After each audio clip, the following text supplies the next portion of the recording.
Guys কালকে তুমি দেখলে যে আমি রেডি সেডি হয়ে বাইরে একটু ঘুরতে গেছিলাম ঈদ মুবারক করতে। তো বাবা আমাকে বলেছিল যে আমরা তো আজকে ঘুরতে যাবো, তো ওই জন্য আমি একটু ঘুরতে গেছিলাম কালকে। আর আজকে তো বাড়িতে থাকতে হবে আমাকে, বলো। আমি ভাবছিলাম যে কী খাবো, আর আমি ডেলি কিন্তু বলতে এটাই খাই, আমি দুধ বিস্কুট ছাড়া আর কিছু খাই না। চলো তোমরা দেখতেই থাকো। হ্যাঁ হ্যাঁ, দেখতে পাচ্ছ এটা হচ্ছে দুধ নিয়েছি আর বিস্কিট নিয়েছি। তো এই বিস্কিটটা ভেঙে গেছে, এটা কুটু অর্ধেক হয়ে গেছে। এই দুধ নিয়েছি, বিস্কিট নিয়েছি। জানো তো ও যখন আমাকে বলে না যে কোথাও নিয়ে যাবো, আমি অনেক অনেক অনেক এক্সাইটেড হয়ে পড়ি, ঠিক আছে। আমি ভাবি যে আমি কখন যাবো বাইরেটায়, আমি কখন যাবো বাইরেটায়।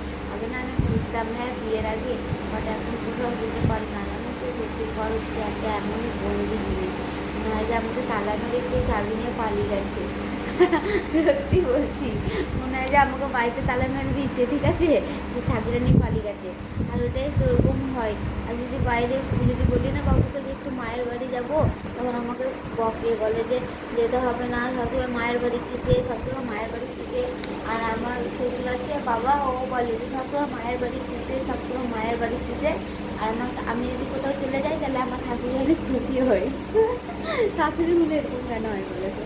আমি কালকে রেডি সেডি হয়ে বেরোচ্ছি, বলছি কী রে তুই কোথায় যাচ্ছিস? আমি বলছি আমি আমার মায়ের বাড়ি যাচ্ছি। দিয়ে বাবু বলছে যে কেন, আমরা আসছি এখন। বলছি ও, আমরা নিচে আসবে না। এরকম বলে আমি তো। তো চলো গাইস, তোমাদের শাশুড়ি কী বলে একটু আমাকে কমেন্ট করে জানাবে। আমার শাশুড়ি একটু কথা বললাম, আমার শ্বশুরের কথা বললাম। আর আমার দেওরের কথাবার্তা, আমার দেওয়ার এখানে থাকে না, কলকাতায় থাকে। যখন আসে মাঝে মাঝে ফোন করে, যখন আমাদের কুচকুচানা আসবে তখন আমার দেওরও আসবে, আমাদের বাড়িতে আসবে, এখানে থাকবে। তো আমি তো এই ঘরে এই ঘরে থাকবো না, আমি থাকবো আমার দিদির বাড়িতে। তো চলো গাইস, আমি এখন দুধটা খেয়ে নিই, ঠিক আছে। তো চলো গাইস, ভিডিওটা ভালো লাগলে লাইক কমেন্ট শেয়ার আর একটা সাবস্ক্রাইব করে দিও। টাটা।